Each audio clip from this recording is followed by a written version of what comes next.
Chapter 1. Roots in Tábua. The sunrise painted the sky over Tábua in shades of pink and orange, as the first light of day gently touched the hills surrounding the parish of Tábua, a small village nestled between mountains and the sea, which seemed to be slowly awakening from its nightly slumber. The houses, modest and built from volcanic stone, were arranged in irregular rows along narrow dirt streets. These roads were lined with levadas, an ingenious system of water channels used to transport water from the mountainous areas and wells to the drier farmlands of the island. The paths wound between cultivated fields and small plots of vineyards, cornfields, and banana plantations, while fruit trees filled the air with the sweet scent of cherry, orange, lemon, and guava blossoms during the spring. However, beneath Tawa's serene beauty beat a heart well acquainted with the hardships of rural life in those times. Rosa had been born and raised in one of those houses, a simple home with low ceilings and thick walls, but filled with love and warmth. Since she was little, Rosa had been the pride of her family, with black hair that fell in soft waves over her shoulders and bright eyes that always reflected her cheerful spirit. Rosa was known by everyone in Tawa for her kindness and her infectious laughter. However, she was also known for her free and dreamy spirit. She could often be found helping out in the fields or lying among the wild flowers, imagining a world full of adventures and impossible loves, far from the hard and predictable life she led on the island. It was during one of those walks that Rosa saw Francisco for the first time.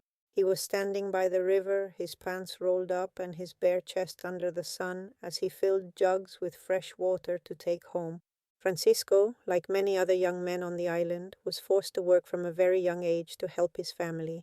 However, instead of the hardness that life had imposed on him, Rosa saw something else in him. Maybe it was the way the sunlight reflected in his blue eyes, or how his dark hair fell messily over his forehead. But something about Francisco caught her attention. He was tall, sturdy, with an air of strength and resilience that he couldn't hide. But his eyes, though stern, concealed a pain that Rosa could not ignore. Rosa and Francisco began to see each other in secret. At first they were just casual encounters at Sunday Mass or at the local market, exchanging shy smiles and brief words under the watchful eyes of their elders. But soon those smiles turned into furtive conversations, and those conversations into promises of a future together. Francisco would invite her to walk by the river, to sit on the rocks where the water flowed with a constant murmur, a secluded place that became their refuge. In those moments, Francisco revealed glimpses of the man he truly was, someone who longed for something beyond the life he had been given, but who was trapped by family responsibilities and social expectations. However, Rosa's love for Francisco was not well received by her family. Rosa's mother, a woman who had known stability and respect in her marriage, could not accept that her daughter, whom she had raised with such care, had fallen in love with a man like Francisco. He came from a working-class family, known for their financial struggles and daily fight to get ahead. He was not the man they had dreamed of for Rosa. Her father, a man of few words but firm decisions, was the first to confront her. "Rosa, this cannot go on," he told her one night as the family ate dinner in silence around the wooden table, lit only by the light of an oil lamp. "Francisco is not suitable for you. He has nothing to offer you. You deserve more, a better life, someone who can take care of you and give you stability just as we have done." But Rosa couldn't ignore what she felt. Every word from her father felt like a weight on her heart, but at the same time she knew she couldn't give up Francisco. What they had between them was real as the air she breathed, and as necessary as the water from the levadas that nourished the fields. Despite her fears, she knew she had to follow her heart, even if that meant breaking away from everything she knew. The arguments in Rosa's house became more frequent and tense. Her father, seeing his daughter's stubbornness, finally gave her an ultimatum. She had to choose between her family or Francisco. Rosa spent entire nights awake thinking about her future, with silent tears soaking her linen pillow. She knew that her decision would not only affect her own life, but also that of her parents, who had sacrificed so much for her. But every time she closed her eyes, she saw Francisco's face, his intense gaze that promised her a different world, one where she would be loved for who she was and not for what she represented. One early morning, before the sun peeked over the horizon, Rosa made her decision. She got out of bed with a heavy heart, but with determination. She packed her few belongings into a small leather suitcase that had belonged to her grandmother. The house was silent. Only the creaking of the wood beneath her bare feet could be heard. She paused for a moment at the door, taking one last look at the home where she had grown up. Her mother and father were sleeping in the next room, unaware of what was about to happen. With one last sigh, Rosa left the house and closed the door behind her. She walked through the empty streets of Tábua toward the river where Francisco was waiting for her. The morning air was cool and the sky was beginning to be tinged with the first rays of light. Rosa felt the weight of uncertainty with every step she took, but also the freedom of following her own path. When she arrived at the river, Francisco was there, standing next to the rock where they had so often sat together. When he saw her, a mixture of relief and fear crossed his face. He knew what her arrival meant. They were about to start a new life, but they were also leaving behind everything they knew. "Are you sure?" Francisco asked her in a low voice, reaching out his hand to her. Rosa nodded, gripping his hand tightly. "Yes, I'm sure," she replied, knowing there was no turning back. Together they crossed the river and entered the forest that surrounded Tábua. The path was uncertain, but for the first time Rosa felt she was taking control of her life, even if her destination remained a mystery. As they moved forward, the echo of their footsteps on the damp earth resounded in the silence like a prelude to the story they were about to write. Thus began the new life of Rosa and Francisco, a life full of challenges, sacrifices, and above all, love. And although distance and hardships would separate them from the world they once knew, their roots in Tábua would remain a part of them, an echo that would resonate throughout their lives and in the lives of those who would follow them. This first chapter marks the beginning of an epic about roots, sacrifice, and the struggle for love and identity, a legacy that will cross generations and geographies like an echo that never fades. Chapter 2. The Bitter Fruit of Love. The love between Rosa and Francisco soon bore its first fruit. Just a few months after joining together in that act of rebellion, Rosa discovered she was carrying a new life in her womb. Despite the poverty, the exhaustion, and the physical pain from endless days of work, that news filled her with hope. When Francisco found out, he showed a barely perceptible smile, a mixture of pride and concern. He was going to be a father. Francisco, the firstborn, was born amid the sighs of a brave mother and within the walls of a poor but dignified home. After his arrival came Maria, Angela, Victor, Manuel, Jose, and Alfredo. One after another, the children filled the small home, bringing with them childish laughter, new dreams, and also more mouths to feed. But with each passing day, Rosa began to discover a harsher side of her husband. Francisco was changing. The young man with the dreamy gaze who used to make her laugh by the river became a harsh man, with an explosive temper, rough words, and even more painful actions. When he was hungry, the whole house trembled. No one could sit at the table before him. No one was allowed to chew if his plate was still empty. "I am the provider," he would shout, his eyes wild. "Me first, then everyone else."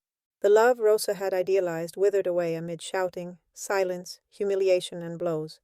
What her parents had warned her about long ago became her daily reality. Even so, she endured it for her children, out of fear, out of habit, for that remnant of hope that still lived in her heart. Tragedy was not long in knocking at her door. One of her daughters, just a little girl, died after being struck with a stone while playing near the sea. They said it was an accident, but in Rosa's heart, doubt and pain mingled like a wound that never healed. Later, she lost a baby, the result of a beating she received while pregnant. Her body fell to the ground like a broken branch, and with it, the heartbeat of a life that would never see the light of day. And yet, Rosa stayed. She lived between poverty and resignation. She became a mother, nurse, cook, protector, and shield. But little by little, her soul began to wear down. Francisco, the eldest son, couldn't take it anymore. He was just a teenager, but the shouting, the fights, the hunger, and the hopelessness pushed him to look for a way out. One day, without saying goodbye, he left home. He preferred the cold of the streets to the warmth of a home filled with pain. He lived as best he could, facing the world with the courage of someone who had already known too much suffering. When he came of age, Francisco made a decision that would change his destiny forever. He set out for Venezuela, a distant land that promised opportunities and a better life.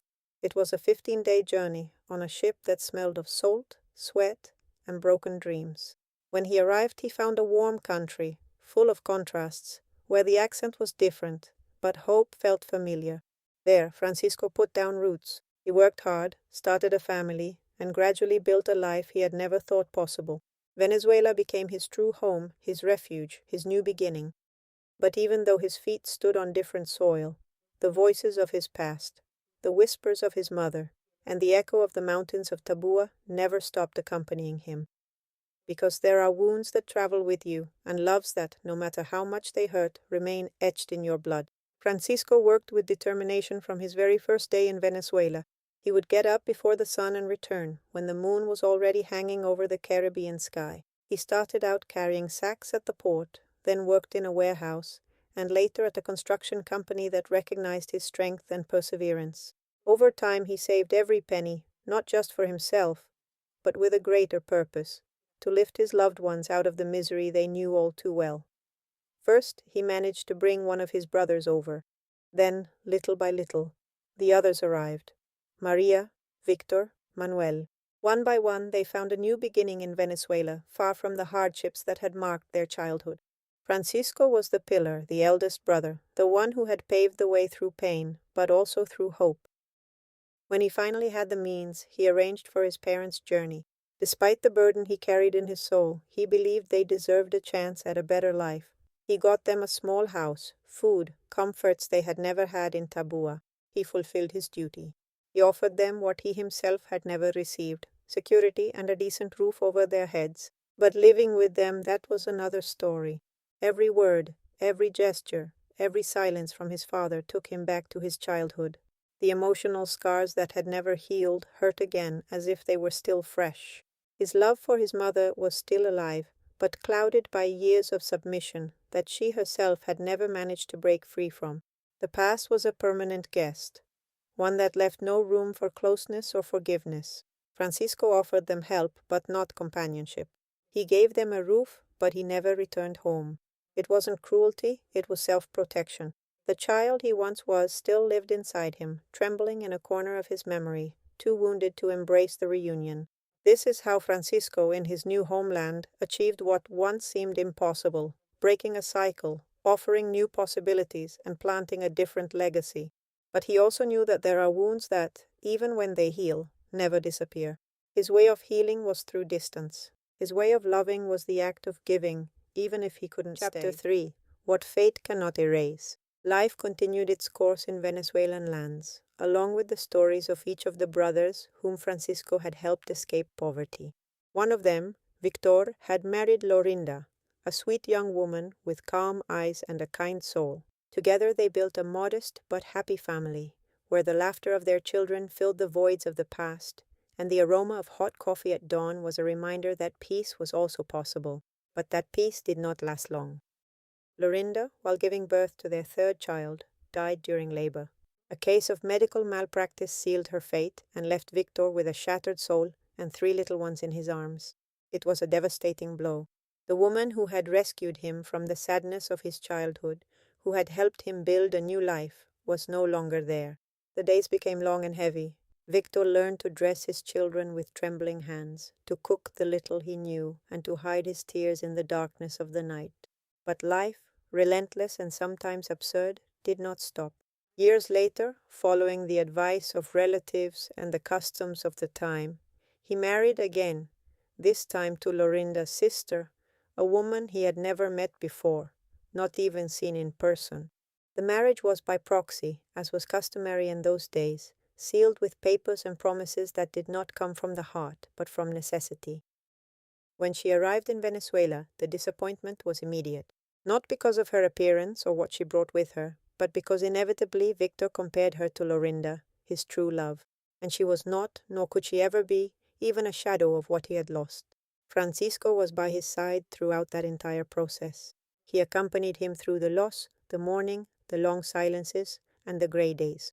And it was in the midst of that companionship, between visits to Victor's house and family gatherings, that he met Maria Inés, a cousin of Lorinda, who had recently arrived from Madeira, specifically from the region of Ribeira Brava. Maria Inés was different. She spoke slowly, had a melancholic gaze, and a sweetness that contrasted with the harshness of the new world they were discovering. She too had fled Portuguese poverty like so many others, seeking not riches, but dignity. Venezuela, with its colors, its light, and its promise of opportunities, was a beacon for her. Francisco watched her from afar at first, but the pain they both carried, the uprooting they shared, and that deep feeling of not truly belonging to any land united them in a silent yet steadfast way. Their conversations were few but meaningful.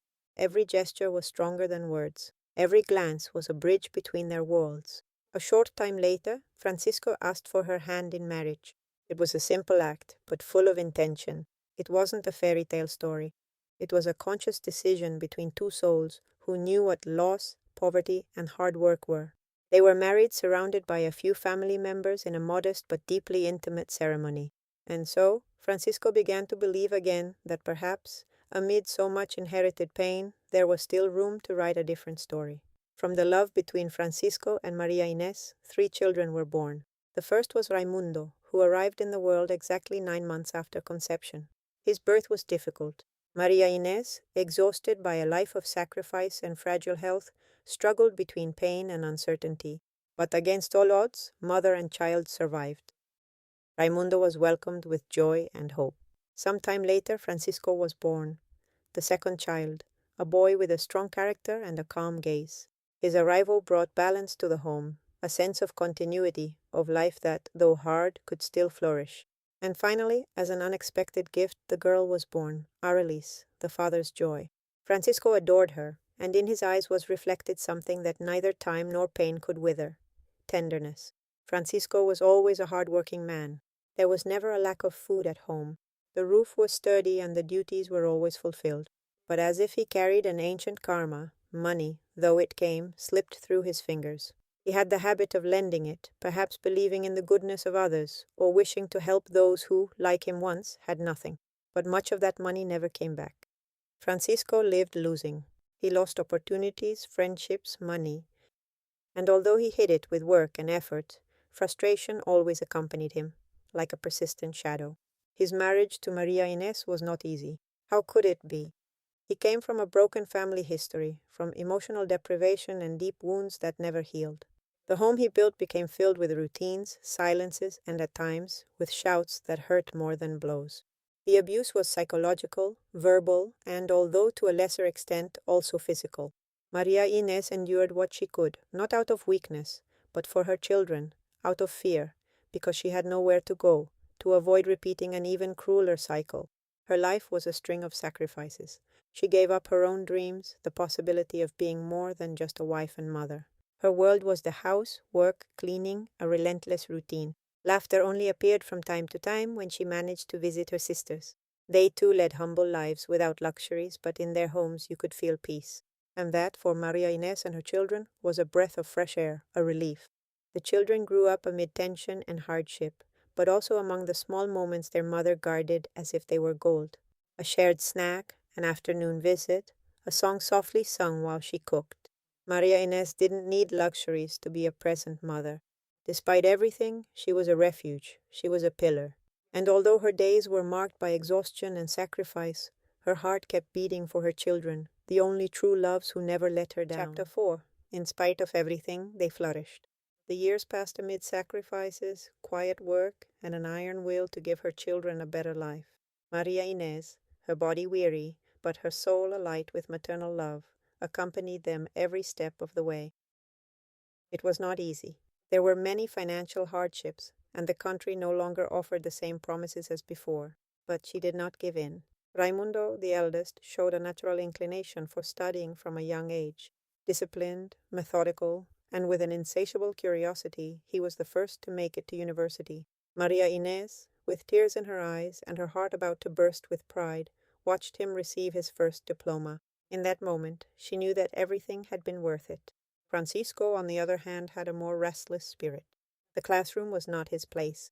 He was more about the streets, about practical experiences, about learning by doing. He finished high school with effort, but soon realized that his path would not be through books, but through action, in real life. Maria Inés did not judge him. She accepted him just as he was and supported him in every decision, because she knew that success does not have only one form. Arelis, the beloved daughter, also made it to university. Intelligent, sensitive, tenacious. In her, Maria Inés saw her own strength reflected, the same strength she had so often had to hide in order to survive. Every achievement of Aurelis was a balm for the soul of a mother who, though exhausted, never stopped believing in her children. They were hard years, years without sleep, with bills to pay, hand-me-down clothes, and meals stretched thin. But they were also years of resilience, of small achievements that together became a greater victory. Each one, in their own way, was building their own life. Raimundo was the first to pave the way. With determination and courage, he left for another country in search of stability and a future. He didn't leave running away, he left planting seeds. Sometime later, Francisco, now with his own family, made the same decision. He left with his loved ones to join his brother, understanding that sometimes destiny is woven together, as if the steps of those who share blood follow the same path. Years later, Arilis also set out on the journey, but she did not go alone. She was accompanied by a beautiful daughter, her smile and skin painted with the sun, a new promise of continuity, of light, and of hope. Following the path her siblings had opened, she crossed borders with a divided heart, but with the determination inherited from her mother, and Maria Inés was left behind for a while. The house became quieter. The walls held on to laughter that no longer echoed in the hallways, and the table seemed far too big for just one person. But even though distance surrounded her, she was never alone. Every call, every photograph sent from distant lands, every word from her children, was confirmation that love knows no borders. A couple of years went by. The children, now settled, realized that their story was not complete without her. Maria Inés was not just their mother. She was the origin, the invisible support, the root that gave them the strength to cross oceans. And one day they went to get her. It wasn't just any trip, it was an act of gratitude, of recognition, of deep love. The woman who had supported them when the world seemed to fall apart was now being supported by those she had taught to walk. And so the three children took her with them, not as a burden, but as the most precious treasure they possessed. Maria Inés also crossed borders, leaving behind memories, neighbors, familiar streets, but carrying with her something more powerful than any land, the certainty of having fulfilled her mission. And together they began a new life in a new place, among different people, with other accents and other customs. Not everything was easy. Adapting never is. But there was something that never changed, the love that united them. The heart of that family, far from being divided, expanded. And they understood that it doesn't matter where life is planted. When love is the root, there will always be hope. They blossomed. True roots are not in the land we walk on, but in the love that shaped us. A mother who sows with sacrifice does not lose when her children leave. She multiplies her legacy. And the children who emigrate do not abandon their origins. They carry them within, turning them into strength to start anew. Because to blossom does not mean to stay where we were born. To blossom means to carry our roots with dignity, to honor the past, and to build a future without forgetting who we are. And it also means to be grateful to those who walked before us, to those who gave up their own dreams to support ours, to those who in silence bore the weight so that we could fly lighter. Gratitude is the bridge between generations. It is the purest way to recognize that nothing we are was born alone, because where there has been love, sacrifice, and gratitude, there will always be new life, no matter the country, the distance, or the time. And those who live with gratitude never lose their roots. They simply make them blossom in any land.